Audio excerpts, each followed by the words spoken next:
Welcome to TRT World. I am Semir Sejfovic, and in this week's Across the Balkans, we bring you the latest stories from the region and how countries, governments, and the population are affected.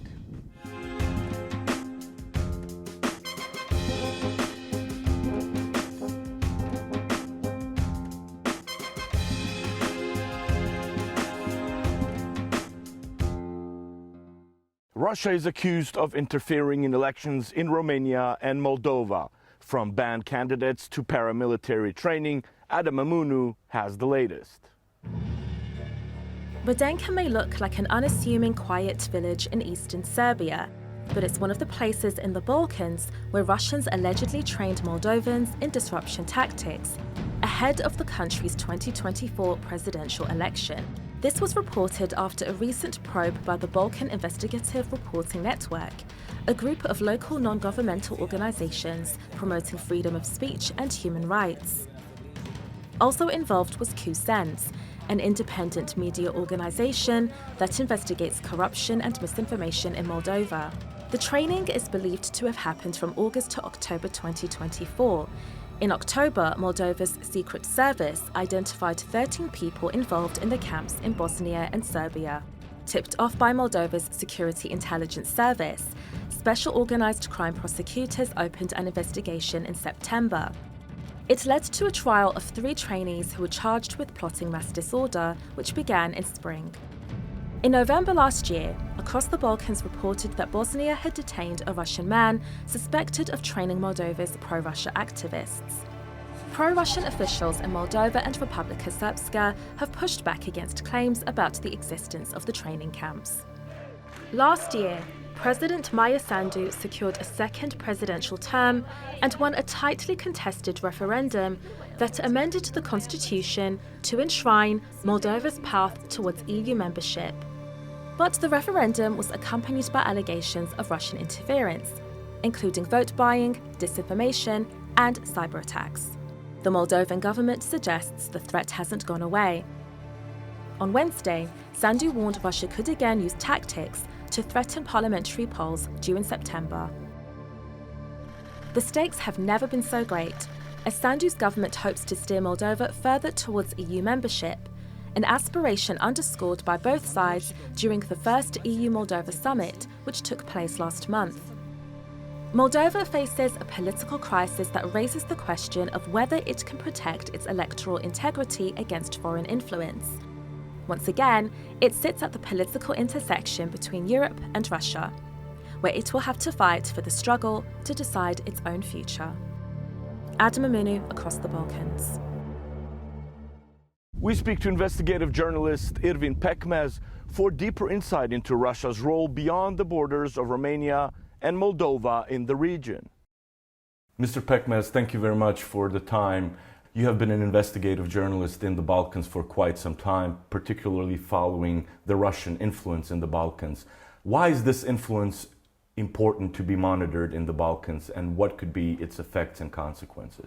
When you look at it from the Bosnian perspective, in the last few years, even more, the Russian influence and the official politics of the Russian Federation leans towards politicians in Bosnia and Herzegovina that have secessionist desires in this country. So that would be the first and maybe the only reason why the journalists, why the experts, why the politicians in Bosnia, in the region and in the international community have to pay attention to Russia's steps in Bosnia and Herzegovina, Russia's official and unofficial politics, Russia's easily deniable efforts here in Bosnia and the Balkans in general. The destructive forces that are here in this region for the last 30 or 40 years are not silent. They are contributing to their goals, but in another way. Luckily, it's not war anymore.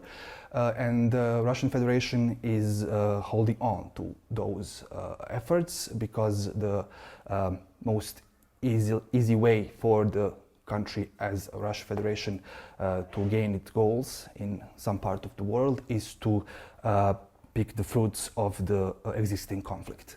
And Unfortunately, the Balkans and Bosnia is a breeding ground of non-resolved conflicts, and that's where the Russian Federation easily comes in and picks the fruits. And we can see what Russia is doing in Ukraine, we can see what Russia is doing in Moldova, in Serbia, it has its particular power, and Bosnia, or Republika Srpska to be more exact. You've recently covered an investigation of Russian activity, particularly on the ground, involving camps and certain training done not just in Moldova but across the borders. What were your findings in this investigations? So the news broke in October last year that some people were arrested in Moldova and they were allegedly connected to some kind of camps in Bosnia and in Serbia. And the news cooled down, nothing special happened, and we were stunned by the uninterested journalists here for that subject, and we decided to contact some of the investigative journalists in Moldova to try to understand what was going on about camps that were in Bosnia. They were part of training that was led by Russians. Camps were in the vicinity of Banja Luka, in the village of Glamočani to be exact. The witness described the number of tents, he described the number of people, he described how many times did he cross the border between Bosnia and Serbia. He described the panic that happened in Bosnia and why they packed the tents and went to Serbia. The footage of it exists in the Moldovan police. That footage was actually published in October last year, but there was no evidence of the location, and we confirmed that it was East Serbia, not far away from Danube River, which is actually a border with Romania. What were the activities of these camps which were set up? They were trained to create bombs, to create Molotov cocktails. The main goal of these trainings was to create chaos in Moldova last year, because referendum on EU question was held and referendum for president was held. So very important elections. And that comes back to Russian goals, essentially. As in Moldova, Russia doesn't want to see Bosnia in the European Union. As in Moldova, Russia would like to create chaos in Bosnia, but it's easier in Moldova because the breakaway part of Moldova, Transnistria, prone to Russian influence because there are Russian troops on the ground, and luckily there are no Russian troops in Republika Srpska. But if you ask Milorad Dodik, I think that he would be very happy to invite them here. So when we look at Moldova, we can see what could happen in Bosnia if we don't pay enough attention. You've mentioned the elections in Moldova. We've had pivotal elections in Romania as well. The current protests and events in Serbia. Do you feel that the international community in the Balkan region really understands the threat posed by the Russian interference here? There are countries that are helping Bosnia in its, let's say, fight against malign influences from Russia. But the main thing is that the citizens of Bosnia and the journalists here in Bosnia pay attention. We have to pay attention to the official words from the Russian embassy, because sometimes there are hidden messages there. Sometimes balkanize the message, and there is a special hidden message to the Bosniak community. And the best way to help ourselves is to learn how to read certain messages. Thank you very much for your time, Mr. Pekmez. Thank you very much. Montenegro's Zeta River was named a nature park 6 years ago, but not without controversy. Mirjana Miladinovic looks at claims between conservation and community needs.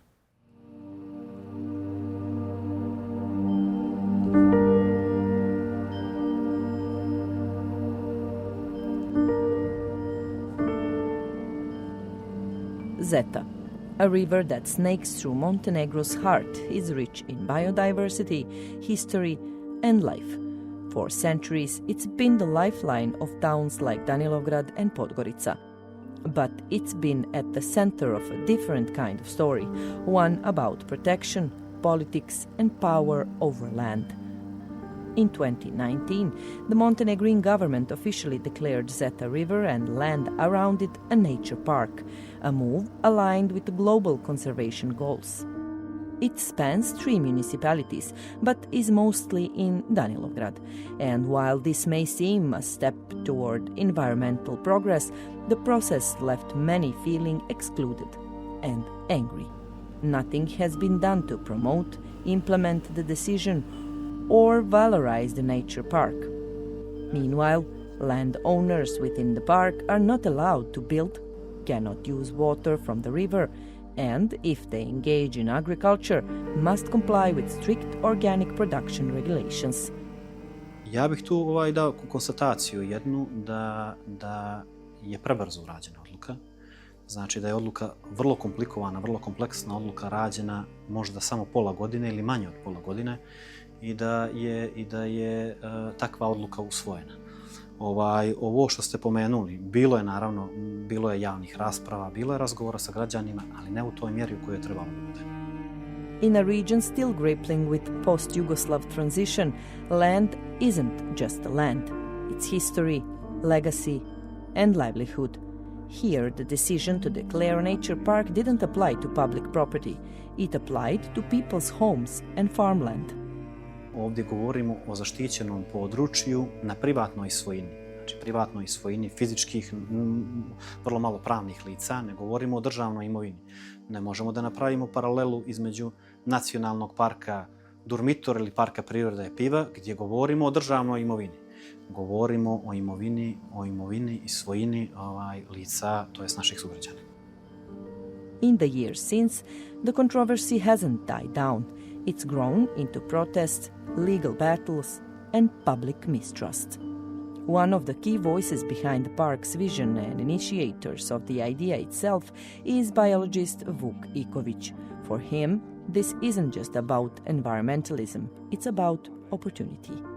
Zaštita rijeke Zete i proglašenje rijeke Zete parkom prirode je u stvari iskorak da se na skroz drugačijim ekonomskim osnovama koristi i razvija ovaj prostor, samim tim čitava teritorija opštine Danilovgrad. Ovdje prije svega živi čak 32 vrste riba. Ovdje postoje 3 vrste pastranke, potočna, glavatica i zetska mekusna pastranka koja je poznata da živi isključivo u rijeci Zeti.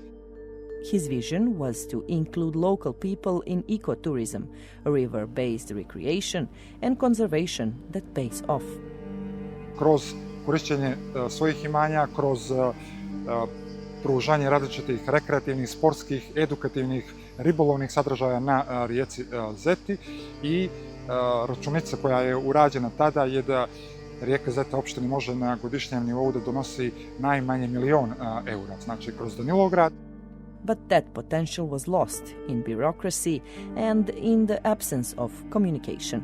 Manja Begovic leads an organization whose main task is the protection of the Zeta River. She and her colleagues do constant monitoring. Daily she sees the anger in people. Izrevoltiralo ih je to što nisu dovoljno bili uključeni u sam proces. Znate, kad nešto hoćete da proglasite parkom prirode i da oduzmete nečiju imovinu, odnosno ne oduzimate za stvarno, ali oduzimate šta čovjek može da radi na tom zemljištu, onda morate da iskoordinišete sa njima šta tačno mogu, a šta ne mogu i da se dođe do nekog zajedničkog kompromisa i do zajedničkog cilja. To ovdje nije urađeno. Nekako sve odrađeno na brzinu, na brzaka, bez dovoljne uključenosti lokalnog stanovništva i zbog svega toga građani sad negoduju. Negdje bih rekla i s pravom. Mladen is a local farmer whose family for generations has had vineyards in the area. The idea of a nature park for him is good, but he doesn't like how it was done. Generalna ekološka svijest nas Crnogoraca nije na nekom zavidnom nivou, tako da to je prvi problem. Drugi problem je netransparentnost cijelog procesa proglašenja parka prirode. Nisam primijetio da su bili građani i lokalno stanovništvo nešto aktivno uključeni u tome. Without enforcement or a clear plan, the park now exists in name only, while Zeta faces rising threats. Glavni problem je neorganizovana, neodrživa gradnja. Drugi problem ovdje su otpadne vode. I treći problem je krivolov. Managing the protected area is not an easy task.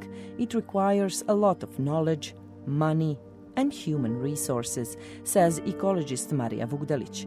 And so far, nothing has been done in 6 years.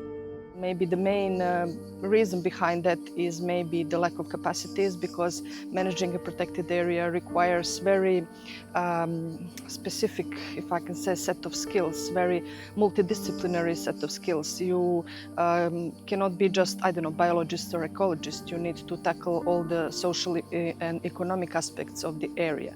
So you have to tackle all the people that live there. You have to establish communication with them. This is more than just a river or a patch of forest. It's a protected natural area, crucial for biodiversity and essential to the well-being of local communities. But despite its protected status, Zeta Nature Park is under threat, from pollution to unchecked development. The question is, which future we will choose? It is not just a local issue. Zeta is part of a European network of rivers considered globally important for biodiversity. Whether the landowners or the state are in the right will be determined by the Constitutional Court, as citizens have brought the issue before it. Until then, the hands of the local management are tied. However, top representatives of the local government claim that the Zeta River will be protected. Bitna mi je suština, nije mi bitna formalnost. Može da se naziva nacionalni park, park prirode, može samo da se zove rijeka Zeta, bitno je da je zaštitimo. Zeta could be a model for balancing nature and people, conservation and development. But for now, it remains caught in legal limbo, without structure and without consensus. The park is there, on the map, but not yet in real life. Mirjana Miladinović, Across the Balkans, Danilovgrad, Montenegro. Lake Bled is more than a postcard image. As tourism grows, the town is setting an example in sustainability. Gökçen Ardic has more.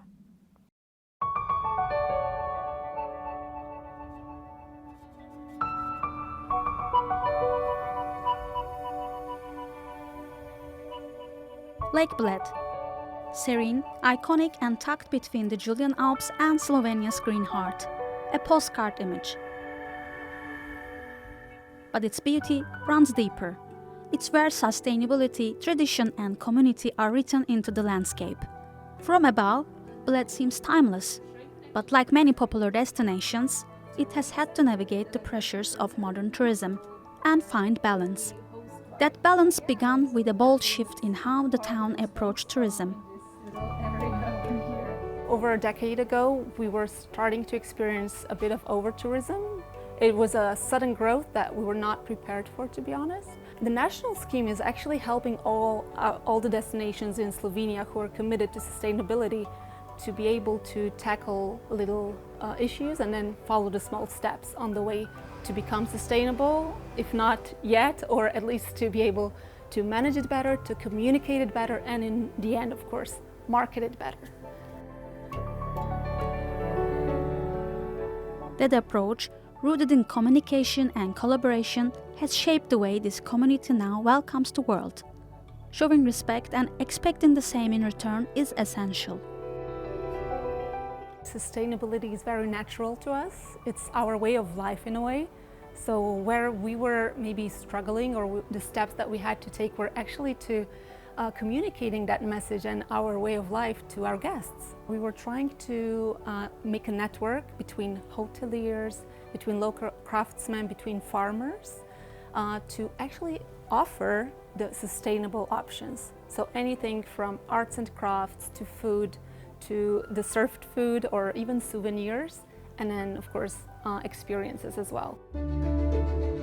Local flavors is no longer just about taste. It's about traceability, from the farm to the chef and to your plate. We are guests in this kitchen, whose chef made it to the Michelin guidebook using local produce and recipes. I think it's a very good experience to support farmers, to make 0 miles from farm to the table. We must go to the local farmer and buy some products about the season. For me, it's very important. I'm happy, the farmer is happy, and then the final product when we made in this restaurant, and the customer to finish the plate when I go to the to the table and ask for experience. The customer is happy. I see the big smile, and it's enough for me. And sometimes sustainability tastes like tradition. In Bled, that tradition is layered, literally. We are visiting Kavarna Park, across the lake, to see and taste Bled's signature cake since 1953. It may look like a simple dessert, but Bled's cremna resina isn't just sweet, it's symbolic. A slice so light and white, it could have been cut from the snow caps of the Julian Alps. Crisp on top like fresh snow, cloud-like in the middle, and rich with tradition. And yes, tasting it is practically a cultural requirement. Even indulgence here tells a story, from ingredients to legacy.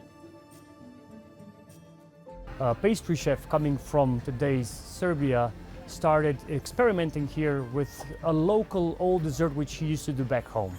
And he created this new pastry which is called cremna resina with whipped cream, eggs, fresh milk and butter.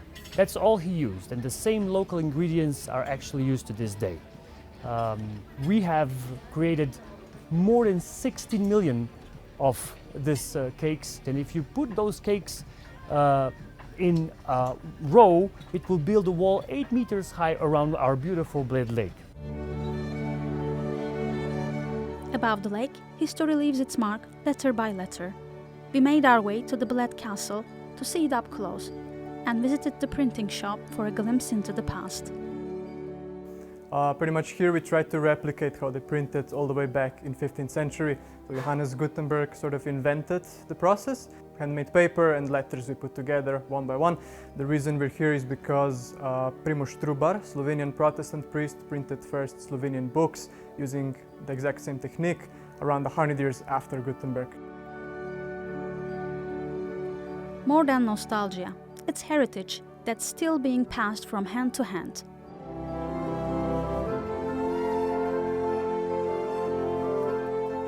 Bled Castle has stood its ground for over a millennium, and from a leadership perspective, balance is key between what stays and who visits.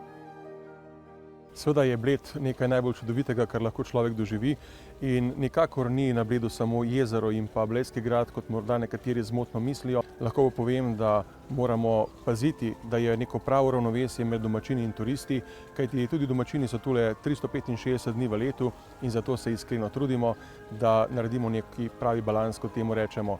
Trudimo se, da se občani počutijo dobro, po drugi strani pa, da lahko Bled doživijo v najlepši luči tudi naše obiskovalke in obiskovalci, torej ne samo v centru, na splošno na vseh delih krajevnih skupnosti. Behind the scenes, efforts to preserve Bled's natural charm are relentless. They promote free shuttles and public transport to tackle traffic jams, and up to 30 different classification bins to manage recycling. We have approximately 9,000 inhabitants in Bled, but also during the whole year we have more than 1 million overnight stays. We have a big challenge in waste management, but still, as you saw, Bled is still a clean place. The focus of our work is that we try to tell people that when they come in Bled, they should respect our way of thinking and living, so they should follow our zero waste points. We are told to drink tap water from the countless public fountains. The water is coming from the Alps. It's delicious, free, and helps visitors leave less waste behind.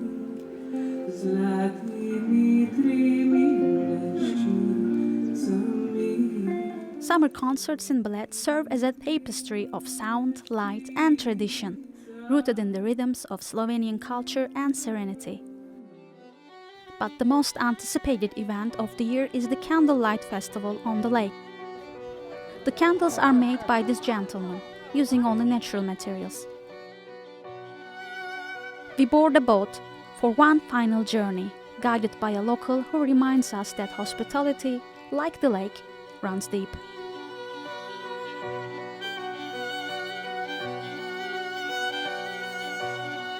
Bled's charm isn't only ecological, it's cultural.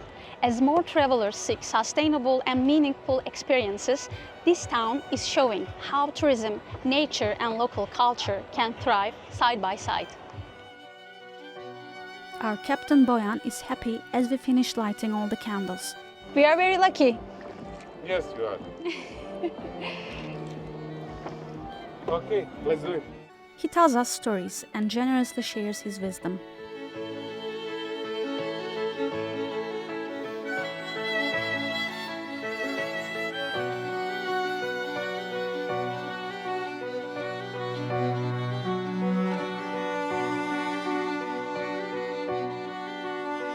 As night falls over Lake Bled, the water becomes a mirror of light and memory. In this glow, stories float, music lingers, and strangers become neighbors. In a world that moves too quickly, moments like this reminds us to pause, reflect and celebrate what unites us. From the past to the present, Bled is more than just a destination. It's an invitation. Gökçen Ardıç, TRT World, Bled, Slovenia.